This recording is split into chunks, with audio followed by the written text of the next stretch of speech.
Bom, esse aqui é um gráfico, né? Na verdade, uma linha do tempo, para a gente ver as pandemias, né, que foram ocasionadas ali pelo vírus da gripe.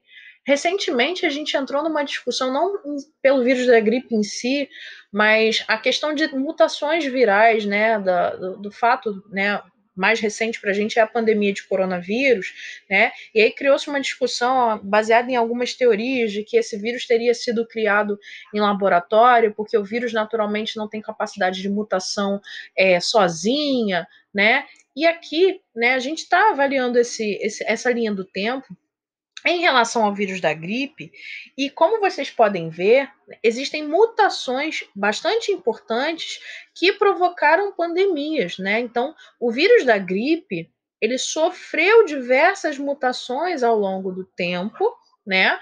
Gerando uma quantidade de casos bem grande, né? Muitos com muitos óbitos, né? Para provar que sim, o vírus tem capacidade de mutação do seu material genético, né? Que ele é o processo de evolução viral, né? O processo de evolução desses vírus.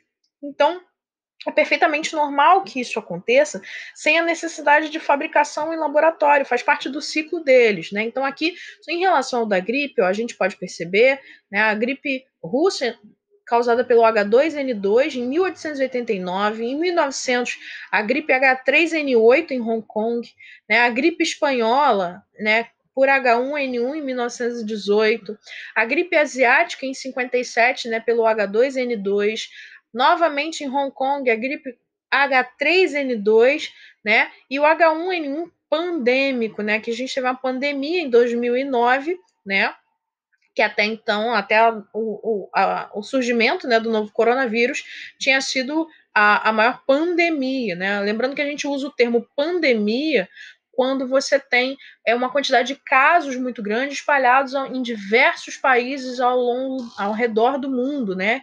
Que é o que a gente está observando agora no coronavírus e que foi observado com o H1N1 em 2009.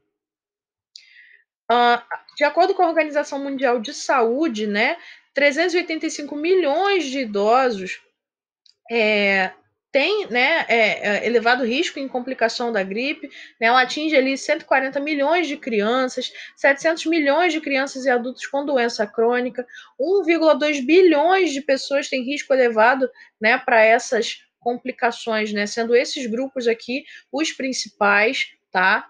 A nossa vacina contra a gripe, ela protege contra o influenza A, que é o H1N1, o outro influenza A, o H3N2, e o influenza B, tá? Então, lembrando que essa vacina ela é revista anualmente, né? De acordo com a quantidade de casos principais, existe uma modificação ali, por isso que ela precisa ser tomada todos os anos, né? A vacina ela tem restrição a quem tem alergia grave ao ovo ou algum outro componente da vacina, tá? Aqui a diferença entre gripe e resfriado, que a gente já comentou, normalmente a gripe com sintomas mais fortes, tá? Tomar a vacina não significa dizer que a pessoa nunca mais vai ter gripe na vida dela, não é isso, né? É somente para que ela tenha os sintomas de forma mais leves, né? Para que não tenha intercorrências mais graves relacionadas a isso.